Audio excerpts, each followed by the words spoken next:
Celebrate this festive season with Adiyar Anand Bhavan Sweets and Snacks. We accept bulk orders. ஆச்சி அதிரசமா விடுங்க, கையில தட்டி சூடான எண்ணெயில பொரிச்சா அதிரசம் ready. The Legend New Saravana Stores in Deepavali offer பவுனுக்கு ரூபாய் 1200 தள்ளுபடி அக்டோபர் 26 வரை. சினி உலகம் நேயர்களுக்கு வணக்கம், நான் உங்கள் முரளி. ஸோ இன்னைக்கு பிக் பாஸ் சீசன் 9 டே 3 ரோஸ்ட் தான் பார்க்க போகிறோம். வாங்க வீடியோவில் போகலாம். மோனிகா சாங்கில் பூஜா விஜய் தூக்கி சாப்பிட்ற மாதிரி டான்ஸ் ஆடிருப்பாரு நம்ம ஷோபின். ஆனால் இங்கே ஷோபினுக்கே டஃப் கொடுக்குற மாதிரி ஒருத்தர் வந்திருக்காரு. அது யாருன்னு தெரியுமா? அட நம்ம திவாகர் தாங்க. சும்மா ஸ்டெப்பு போகிறாரு பாருங்க. தும் தும் தும் தும் டாக் தும்க்கு தும்மா தும் ஜிக்கு ஜிக்கு ஜிக்கு ஜிக்கு ஜிக்கு போட்டு பரட்டிட்டாரு. கொஞ்ச நேரத்தில் அவரை பார்க்குறதுக்கு எனக்கு ஷோபினை வந்து 144p பார்க்குற மாதிரி இருந்துச்சு. இதை விட முக்கியமான விஷயம் என்னென்னு பார்த்தீங்கன்னா, நம்ம க்யூட்டஸ்ட் பர்சன் அதாங்க பிரவீன் காந்தி இருக்கார் இல்லையா, அவரும் க்யூட்டாக ஒன்று பண்ணுவார். அதாவது 5 வயசு பசங்க பண்ண மாட்டாங்க, கிச்சு கிச்சுமா கிச்சு கிச்சுமா, அது மாதிரி பிரவீன் காந்தி க்யூட்டாக பண்ணுறாரு. ஸோ இது மாதிரி இந்த சாங் வந்த உடனே எல்லாரும் வந்து அவங்க பெர்ஃபார்மன்ஸை காமிச்சாங்க. ஆனால் இந்த மோனிகா சாங்கில் யார் வின்னர் அப்படின்னு பார்த்தீங்கன்னா நம்ம திவாகர் தாங்க. ஏன்னா அவர் போட்ட ஸ்டெப்பு அப்படி இருந்துச்சு. இதை விட முக்கியமான விஷயம் என்னென்னா, மழை பெய்யும். அப்போ எல்லோரும் வந்து ஒன்று டான்ஸ் ஆடுவாங்க, இல்லை நனைவாங்க, இல்லை சம்திங் ஏதாச்சும் ஒன்று பண்ணிகிட்டு இருப்பாங்க. அதான் நம்ம தலைவன் மட்டும்தான் அட் அ டைமில் எல்லோரும் பண்ணுவோம் போல். ஃபஸ்ட்டு மழை வரும்போது இப்படி பண்ணுறா போல், அப்புறம் கொஞ்ச நேரம் கழிச்சு பள்ளிக்கொண்ட பெருமாள் படுத்துட்டு இருக்காரு. ஆனால் எனக்கு பார்க்குறதுக்கு செக்கல் பத்துட்டு இருக்கு மாதிரி இப்படி அப்படிதான் எனக்கு ஃபீல் ஆச்சு. இப்போ வந்து அரோரா வந்து என்ன பண்ணுவாங்க, நானும் குளிக்க போகிறேன் அப்படின்னு டக்குன்னு ஸ்விம்மிங் ஃபுல்லாக குதிக்க வருவாங்க. அவ்வளோ நேரம் சும்மா இருந்த திவாகர் டக்குன்னு அரோரா குளிக்க போனோன்னு என்ன பண்ணுவார்னா, நானும் வந்துட்டேன் அப்படின்னு ட்ரெஸ் அவுத்துட்டு ஐஎம்ஏ செட்டிஃபாய்டுறாங்க ஸ்விம்மிங்குள்ளே பொத்துன்னு குதிப்பார். திவாகரனை குளிக்க போறியா, ஃபஸ்ட்டு போய் குளி, பொண்ணுங்க போனதுக்கப்புறம் குளிக்க போனீங்கன்னா அப்புறம் உன் மேலே தான் கேஸ் அடிப்பாங்க பார்த்துக்க. அதே மாதிரி திவாகர், விஜய், பார்வதி அப்புறம் அரோரா இவங்க 3 பேரும் வந்து வல்லவன் படத்தோட சீனை வந்து ரீக்ரியேட் பண்ணுறேன் அப்படின்ட்டு ஏதோ ஒன்று பண்ணுறாங்க. அப்போ என்ன பண்ணுவாங்க, அரோரா காலை வந்து நம்ம திவாகர் வந்து இப்படி பிடிச்சிருவார். பிடிச்சி வந்து என்ன பண்ணுவோம், அந்த சீன் வந்து கீதா சீன் வந்து இப்படி மூவ் பண்ணுவோம் இல்லையா, அது மாதிரி வந்து அரோராவும் மூவ் பண்ணுவாங்க. இவர் என்ன பண்ணுவார், காலை பிடிக்காம அந்த பொண்ணு பேண்ட்டை பிடிச்சிருவார். பாவம் அந்த பொண்ணுன்னா நீங்கள் பேண்ட்டை பிடிக்கிறீங்க அப்படின்னு கத்துவோம். அப்போ என்ன பண்ண காலை பிடிச்சிக்கிட்டு இருப்பார். இந்த சன படத்தில் வந்து பரவ மண்டலத்தில் இருக்கு பரவ பிதாவே என்னை மன்னிச்சிடுங்க அப்படின்னு இந்த பேண்ட்டை பிடிச்சி உருவ மாட்டாங்க. அப்படி தான் அவர் பெர்ஃபார்ம் பண்ணிகிட்டு இருக்காரு. நீ பெர்ஃபார்ம் பண்ணுனேன், ஆனால் காலுக்கும் பேண்ட்டுக்கும் வித்தியாசம் தெரியாமல் பிடிச்சி இழுக்கிறியானே. அதே மாதிரி நம்ம அகோரி கலையாசன் இருக்கார் இல்லையா, அவர் என்ன சொல்லுவார்னா, இது மாதிரி ரிவ்யூ பண்ணுற நாய்களும் மக்களும் வந்து புதுசாக வந்து கதையெல்லாம் கட்ட ஆரம்பிச்சிருப்பாங்க அப்படின்னு சொல்லுவார். எங்களுக்கு எது ரொம்ப அஃபண்ட் ஆச்சுன்னா, ரிவ்யூ பண்ணுறவங்களாம் நாய்ங்களாம். தப்பு உங்கள் மேலே இல்லை ப்ரோ, உங்களெல்லாம் மதித்து உள்ளே விட்டாங்க பார்த்தீங்களா, தப்பு அவங்க மேலே தான். அவங்கள அப்போவே தலைமையிலே வச்சு இவனெல்லாம் உள்ளே விட்டுருப்பீங்களா அப்படின்னு ஒன்று போட்டிருந்தா உங்களை அவங்க உள்ளே விட்டுருப்பாங்களா? முக்கியமாக விஜய், பார்வதி வந்து கேமை பார்க்க பிடிச்சிட்டாங்கன்னு சொல்லலாம். ஏன்னா திவாகர் கூட இருந்தால் மட்டும்தான் கேமரா நம்ம பக்கம் திரும்புது அப்படின்னு அவங்க ஃபுல்லாகவே திவாகர் கூடயே இருக்காங்க. திவாகருக்கு வந்து சப்போர்ட் பண்ணுறாங்க. ஐ மீன் ரொம்ப சப்போர்ட் பண்ணுறாங்கன்னு சொல்ல முடியாது, பட் ஆனால் சப்போர்ட் பண்ணுறாங்க. கேட்டால் வந்து நான் பொதுவாக தான் பேசுகிறேன் அப்படின்ட்டு அக்கா வந்து அம்மகிட்ட டபுள் கேம் ஆடுறாங்க. பட் பரவாயில்ல, அதாவது புதுசாக ஒரு காம்போ உருவாகிருக்கு. அதாவது பார்த்தீங்கன்னா Watermelon Star with Vijay Parvathi அப்படின்னு வந்து நம்ம வாட்டர்மெலன் ஸ்டாரே சொல்கிறாரு. இதில் முக்கியமான விஷயம் என்னென்னு பார்த்தீங்கன்னா, அதாவது வாட்டர்மெலன் ஸ்டார் வந்து சின்ன வயசுலேருந்து எந்த ஒரு வேலையும் பார்த்தது இல்லையா, இவ்வளோ ஏன் படுத்த பாய் கூட எடுத்து வைக்க மாட்டாராம். அதாவது அவங்க அம்மா சொல்லிக்கிட்டே இருப்பாங்களாம், இதெல்லாம் பண்ணுடான்னு. ஆனால் தலைவன் வந்து இப்போ தான் வந்து பண்ணுறாராம். அதே மாதிரி முக்கியமாக என்ன சொல்லுவார்னா, துப்புரவு பணியாளர்கள் அப்படின்னு சொல்லுவார். ஸோ அவங்க பேர் துப்புரவு பணியாளர்கள் இல்லை, தூய்மை பணியாளர்கள். அதை வந்து ரீசெண்டாக முதலமைச்சர் சொல்லியிருக்காரு. ஸோ மாற்றிக்கோங்க, மன்னிச்சிடுங்க. இது காமெடி ஷோ தான், பட் இருந்தாலும் வந்து தவறு இருந்தால் திருத்தணும் இல்லையா, திருத்திக்கோங்க. இந்த பிக் பாஸ் வீட்லேயே ஒரு க்யூட்டான கேர்ள்னா நம்ம பேபிமானா அது வியானா தான் கைஸ். ஓகே, உங்கள் மைண்ட் வாய்ஸ் புரியுது. சரி, ஓகே, அவங்க க்யூட்ல இல்லைன்னு உங்கள் மைண்ட் வாய்ஸ் கேட்குது, பட் ஆனால் எனக்கு அவங்க கொஞ்சம் க்யூட்டாக தான் தெரியுறாங்க. ஸோ அப்படிப்பட்ட க்யூட்டான கேர்ளுக்கு வந்து ஒரு பிரச்சனை. என்ன பிரச்சனைனா, அவங்க சொல்கிறத வந்து இந்த பிரவீன் தேவசகாயம் கேட்கவே மாட்டுறாங்களாம். ஆனால் வியானா பேசும்போது அப்படின்னு சொல்லிட்டு போயிடுறாங்களாம். அதை வந்து என்ன சொன்னாங்கன்னா, வியானா இங்கே பாருங்கன்னா, நான் பேசும்போது எங்கள் ரெஸ்பெக்ட் கொடுக்கணும் கூட அவசியம் இல்லை, அட்லீஸ்ட் நான் பேசும்போது கொஞ்சம் லிசன் பண்ணுங்கள். எல்லாரும் பேசும்போது எங்களுக்கு லிசன் பண்ணுறீங்க, ஆனால் நான் பேசும்போது மட்டும் இங்கே அப்படியே பண்ணிட்டு போகிறீங்க அப்படின்னு ஒரு கம்ப்ளைண்ட் பண்ணாங்க. தேவசகாயண்ணே ப்ளீஸ்ண்ணே, பேபிமா பாவம், கொஞ்சம் லிசனாக பண்ணுங்களேன். உங்களை மாதிரியே அவங்க பண்ணும்போது கொஞ்சம் கன்றாவியாக இருக்குது. இந்த பண்ணும்போது என்ன பண்ணுறது, அவங்க க்யூட் நினச்சி இதெல்லாம் பண்ணிக்கிட்டு இருக்காங்க. பட் பரவாயில்ல, அதுவும் கொஞ்சம் எப்படி சொல்கிறது, நல்லா தான் இருக்குது. ஓகே கைஸ், கமெண்ட்டில் போட்டு நடிக்காதீங்க. இந்த சூப்பர் டிலக்ஸ் வீட்டில் வந்து பார்த்தீங்கன்னா அரோரா, ரம்யா அப்புறம் வந்து நம்ம திவாகர் அண்ணா இருப்பாங்க. அப்போ அரோரா என்ன பண்ணுவாங்க, திவாகரை வெறுப்பேற்றுற மாதிரி இந்த வேலை பண்ணுங்க போங்க அப்படின்னு சொல்லுவாங்க. அதுக்கு திவாகர் என்ன பண்ணுவார், சிரிச்சுக்கிட்டே வந்து போங்கடா கண்ட்ரி ஃப்ரூட்டு அப்படின்னு சொல்லிட்டு போவார். அதுக்கு அரோரா வந்து சிரிச்சுக்கிட்டு அது வந்து கண்ட்ரி ஃப்ரூட் இல்லை அப்படின்னு சொல்லுவாங்க.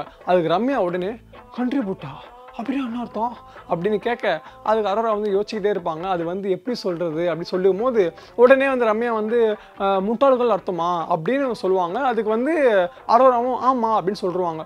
சொன்ன உடனே ஏய் யாரா நீ என்னை முட்டாள் சொல்கிறா அப்படின்ட்டு சண்டைக்கு போயிடுவாங்க திவாகர்கிட்ட. ரம்யாவும் திவாகரும் மாறி மாறி பேசிப்பாங்க. அது வந்து தெளிவாக சொல்லுவாள் திவாகர், மாமா இது மாதிரி வந்து நான் சும்மா ஃபன்னுக்கு சொன்னேம்மா, அதுவும் வந்து நான் உங்களை சொல்லி சொல்லலை, நான் வந்து சும்மா சொல்லிட்டு போனேன் அப்படின்னு சொல்லுவார். பட் இருந்தாலும் இல்லை நீங்கள் சொன்னாலும் வந்து உங்கள் மனசுக்குள்ளே சொல்லிக்கணும், இது மாதிரி பப்ளிக் பிளேஸில் சொன்னால் நீங்கள் வந்து எங்களை சொல்கிற மாதிரி அர்த்தம் அப்படின்னு சம்மந்தமாக சண்டைக்கு போவாங்க. அதாவது இந்த வடிவேல் பண்ணுவார்ல, வாடா நீ வேணா சண்டைக்கு வாடா என்ற மாதிரி போய் சண்டைக்கு போவாங்க. அது சம்மந்தமே இல்லாமல் கமருதீன் உள்ளே வருவாங்க, எஃப்ஜே உள்ளே வருவாங்க. பாவம் அந்த மனுஷன் கண்ட்ரி ஃப்ரூட்டை தெரியாமல் கண்ட்ரி ஃப்ரூட்னு சொல்லுவா போல், அதுவும் சும்மா ஃபன்னுக்கு தான் சொல்லுவா போல். அதுக்குன்னு இவரை போட்டு இந்த அடி அடித்தா என்ன தான் பண்ணுவார் பாவம்டா. எங்கள் அண்ணனை மட்டும் தானே ஈஸியாக அடிச்சிடுறீங்க. இந்த சூப்பர் டீலக்ஸ் வீட்டில் இருக்கவங்க வந்து ஒரு சலுகை இருக்குது கேஸ். அது என்ன சலுகைனா அவங்களுக்கு கொடுக்குற ஃபுட்டை வந்து அவங்க மட்டும் தான் சாப்பிடணும். ஆனால் இவங்க என்ன பண்ணாங்க, எங்கள் வீட்டில் எல்லா நாளும் கார்த்திகை டானடா அப்படின்னு சாப்பிடலாம் பகிர்ந்து சாப்பிடுவாங்க. அப்போ என்ன பண்ணுவார் பிக் பாஸ், நீங்கள் வந்து ரூலை மீறிட்டீங்க, ஸோ உங்களுக்கு வந்து என்ன ஃபைன் அப்படின்னு பார்த்தீங்கன்னா சூப்பர் டீலக்ஸ்னு ஒருத்தவங்க வந்து அந்த வீட்டுக்கு போகணும், அந்த வீட்டில் ஒருத்தவங்க வந்து இந்த வீட்டுக்கு வரணும் அப்படின்னு போட்டுருவார். போட்ட உடனே பார்வதி வந்து அப்படின்னு பண்ணுவாங்க. அதாவது என்ன ஆனந்தம் ஒரு கரடிக்கு அப்படின்னு சொல்லுவாங்க இல்லையா, அந்த மாதிரி எல்லாரும் அமைதியாக இருப்பாங்க, அவங்க மட்டும் கற்றுவாங்க. ஸோ இதில் என்ன ஐடியான விஷயம்னா, பாவம் அந்த வாயிலாக பூச்சி துஷாரை சூப்பர் டீலக்ஸ் வீட்டில் வந்து நார்மல் வீட்டுக்கு அனுப்பிடுவாங்க. நார்மல் வீட்டில் இருக்க வியானா வந்து இந்த வீட்டுக்கு வந்துடுவாங்க. வந்த உடனே கியூட்டஸ்ட் பர்சன் பிரவீன்காந்த் இருக்கார் இல்லையா, பாட்டெலாம் பாடுவா போல். சார் நீங்கள் வந்து படம் மட்டும் தான் பண்ணுவீங்கன்னு நினச்சேன், ஆனால் பாட்டும் பாடுவீங்களா? அவர் என்ன பண்ணார்னா, மருமகளே மருமகளா மணமகளா சாரி மணமகளே மணமகளே வா வா நீ வலது காலை எடுத்து வச்சு வா வா அப்படின்னு பாடுவா போல. நான் ஆச்சரியப்பட்டேன், என்னன்னு நீங்கள் வந்து படம் தான் பண்ணுவீங்க பார்த்தா பாட்டும் பாடுவீங்களா? பட் ஓகேண்ணே, நீங்கள் வந்து யங்ஸ்டர்ஸ்க்காக விட்டு கொடுத்தீங்க, இப்போ யங்ஸ்டர்ஸ் வராங்க அப்படின்னு பாட்டு பாடுறீங்க, ஏதோ ஒன்று பண்ணுறீங்கண்ணே. இந்த பிக் பாஸ் வீட்டில் நம்ம திவாகர் அண்ணனை வந்து எல்லாருமே வந்து கார்னர் பண்ணுவாங்க. காயப்பட்ட சிங்கம் என்ன பண்ணோம், வாய் விட்டு அழுவோம் அதுதானே. ஆனால் மண்ணா அப்படி இல்லை, கேமரா முன்னாடி வந்து பேசுகிறாரு. அந்த கேமரா முன்னாடி என்ன பேசுகிறேன்னா, பிக் பாஸ் எல்லோரும் வந்து என்ன டார்கெட் பண்ணிகிட்டே இருக்காங்க பிக் பாஸ், எல்லோரும் வந்து என்ன கார்னர் பண்ணிகிட்டே இருக்காங்க பிக் பாஸ், நான் என்ன பண்ணாலும் சரி, நான் தும்மாலும் சரி, என்ன நோண்டிகிட்டே இருக்காங்க பிக் பாஸ். மக்கள் திருப்பி இறுதியானது, பிக் பாஸ் திருப்பி இறுதியானது, அது எனக்கு தெரியும். பட் இருந்தாலும் என்னோட உணர்ச்சியை வந்து கொஞ்சம் கூட புரிஞ்சுக்காம அதையும் டோல் பண்ணுறாங்க பிக் பாஸ் அப்படின்ட்டு பெர்ஃபார்ம் பண்ண ஆரம்பிச்சிட்டாரு. இப்படி ரீல்ஸ் பண்ணிட்டு இருந்தவரை உத்தம புத்திரன் விவேக் மாதிரி புலம்ப விட்டீங்களாடா. நீ வந்து கவலைப்படாதானே, உங்கள் சப்போர்ட்டுக்கு நீயே நில்ல, உன்னால் முடியண்ணே, நீ தான் டைட்டில் வின்னர்ண்ணே அப்படின்னு சொல்லுவாங்கண்ணே. பட் ஆனால் உன்னால் உண்மையிலே வந்து உங்களுக்கு திறமை இருந்தால் நீங்கள் டைட்டில் வின்னர் ஆவீங்கண்ணே. என் சப்போர்ட் வந்து உங்களுக்கு தானே. இந்த பிக் பாஸ் வீட்டில் டெய்லி வந்து 3 பேர் வந்து ஸ்டோரி சொல்லணும், அது வந்து நீங்களே சூஸ் பண்ணுங்கள் அப்படின்னு சொல்லுவாங்க. ஃபர்ஸ்ட்டு வந்து நந்தினி பேசுவாங்க, கொஞ்சம் ரொம்ப அவங்களோட பர்சனல் ஸ்டோரிலாம் சொல்லுவாங்க, கொஞ்சம் ஒரு மாதிரியாக தான் இருந்துச்சு. நெக்ஸ்ட்டு கெமி சொல்லுவாங்க, அப்பயும் கொஞ்சம் வந்து எல்லாருக்கும் வந்து ஒரு மாதிரியாக ஃபீல் பண்ணிட்டாங்க. தேர்டா 3ஆவது வந்தாண்டான்ற மாதிரி என் தலைவன் திவாகர் வந்து வருவார். வந்த ஓப்பனிங்கே வந்து இது மாதிரி வந்து நான் ஃபிசியோதெரப்பி டாக்டரு, என்கிட்ட வந்து பட்டன் ஃபோன்லாம் இருந்துச்சு, நான் வீடியோ விட்டால் கிளினிக் அப்படி தான் இருந்தேன், என்னோடய இன்டர்வியூ வந்து செம்மையாக வைரல் ஆச்சு, பார்த்தீங்கன்னா இன்டர்வியூஸ் நான் கொடுத்துக்கிட்டே இருந்தேன், இன்டர்வியூஸ் கொடுக்க எங்கள் டால் அதிகமாகிடுச்சு, ஆனால் நான் ஃபீல் பண்ணலையே, மறுநாள் வீடியோ போட்டேன் அப்படின்னு சொல்லுவார். இதில் முக்கியமான விஷயம் என்னென்னா, எல்லாரும் வந்து ஆக்டர் ஆகலாம் ஆனால் டாக்டர் ஆக முடியாது அப்படின்னு பஞ்சு பேசுவார். இப்படி பஞ்சு பேசுகிற மனுஷன் டக்குன்னு வந்து எல்லாருக்குமே வந்து ஒரு ஹாப்பினஸ் இருக்கும், ஆனால் வந்து பார்த்திங்கன்னா எனக்கு ஒரு கவலை இருக்குது, அது என்ன கவலைன்னா நான் இன்னும் சிங்கிளாகவே இருக்கேன் அப்படின்னு ஃபீல் பண்ணி பேசுவார். சிங்கிளாக இருக்கிறதெல்லாம் ஃபீல் பண்ணாதானே, கெத்தாக சொல்லுனேன் அப்படின்னு சில பேர் வந்து கமெண்டில் சொல்லுவாங்க. பட் ஆனால் சிங்கிளாக இருக்கிறது எவ்வளோ கஷ்டம் அப்படின்னு சிங்கிளாக இருந்து பார்த்தா தான் தெரியும். பார்த்தீங்களா, காமெடி பண்ணுறவன் கருத்தை சொல்கிறான், கருத்து. ஸோ நீங்களும் சிங்கிளாக இருக்கிறது சின்ன வயசில் வேணால் கெத்தாக இருக்கலாம், ஆனால் அவங்க கட்டத்துக்கு மேலே போனால் கஷ்டமாக தான் இருக்கும். உங்கள் கஷ்டம் எனக்கு புரியுதுண்ணே. இந்த ஷோ மூலமாக உங்களுக்கு நல்ல மனைப்பெண் அமைய எங்களுடைய வாழ்த்துக்கள். கல்யாண மாலை. ஸோ பிக் பாஸ் சீசன் 9 டே 3 வந்து கொஞ்சம் நல்லா போச்சுன்னே சொல்லலாங்க. அதாவது திவாகர் பக்கம் தான் வந்து கேமரா திரும்புது அப்படின்னு எல்லாருமே வந்து வாண்டடாக போயிட்டு திவாகர் கிட்ட வந்து சண்டை வலிக்கிறாங்க. அது வந்து பச்சையாகவே தெரியுது. இதில் வந்து பார்த்தீங்கன்னா கொஞ்சம் சுவாரஸ்யமாக கேம் யார் ஆடுறா அப்படின்னா ரம்யா ஜோ வந்து நல்லா கொஞ்சம் சுவாரஸ்யமாக ஆடுறாங்க. அதாவது நான் போய் சண்டை வலிப்பேன்டா அப்படின்னு கண்டென்ட் கொடுக்கணுமோ இல்லை அவங்க எப்படின்னு தெரியல, பட் அதுக்காகவே வந்து கொஞ்சம் இதுவாக பண்ணுறாங்க. ஆஸ் யூஷுவல் நம்ம திவாகர் வந்து சம்திங் கிரிஞ்சாக ஒன்று பண்ணிவிட்டு அதை வந்து கண்டடாக ஒன்று பண்ணுறாரு. பரவாயில்ல, பரவாயில்லங்க அரோரா ஃபர்ஸ்ட் விட்டு இப்போ கொஞ்சம் வந்து பேச ஆரம்பிக்கிறாங்க. அதாவது சிட்டி பேசுது சொல்லுவாங்க இல்லையா, அது மாதிரி வந்து அரோராவும் பேச ஆரம்பிக்கிறாங்க. அப்பப்போ சுபிக்ஷா வந்து கொஞ்சம் ட்ரிகர் பண்ணுற மாதிரி பார்வதி கிட்டேயும் பேசுகிறாங்க. பார்வதியும் வந்து என்னம்மா வாழைப்பழத்தில் ஊசி வச்சு குத்துற மாதிரி பேசுகிற அப்படின்னு அவங்களும் கரெக்டாக கண்டுபிடிச்சிட்டாங்க. இதில் வந்து சம்மந்தமே இல்லாமல் கமருதீன் வந்து சண்டைக்கு வாடான்ற மாதிரி அவரும் வராது, எஃப்ஜேவும் வந்து சண்டைக்குள்ளே வராங்க. ஸோ இது இப்படி தான் போயிட்டுருக்கு. அதே மாதிரி ஆதிரியம் வந்து கொஞ்சம் அமைதியாகவே இருக்காங்க. அதே மாதிரி துஷாரும் வந்து கொஞ்சம் அமைதியாகவே இருக்காங்க. இந்த அப்சரா சிஜே வந்து அப்பப்போ வராங்க, காலையில் இதோட முடிய மட்டும் வாடுறாங்க, வாக் போகிறாங்க, அவ்வளோதான். பிரவீன் காந்தி வந்து கொஞ்சம் கண்டென்ட் கொடுக்குறாரு. ஆனால் சம்டைம்ஸ் அவர் பார்க்க வந்து எனக்கு கலாய்க்க தோணல, க்யூட்டாக தான் இருக்காரு. ஏன்னா கொஞ்சம் பெரியவராகவும் இருக்காரா, அவர் பண்ணுறதுலாம் வந்து எனக்கு க்யூட்டாக தான் தெரியுது.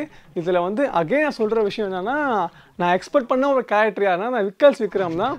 பட் ஆனால் அவர் இன்றைக்கி அவ்வளோ பேசினார்னா ஏதோ 2-3 வார்த்தை மட்டும் பேசினார். மீதியெல்லாம் வந்து கொஞ்சம் சொன்ன மாதிரி தான் பாயிண்ட் ஓட்டன்ற மாதிரி அமைதியாகவே இருக்காங்க.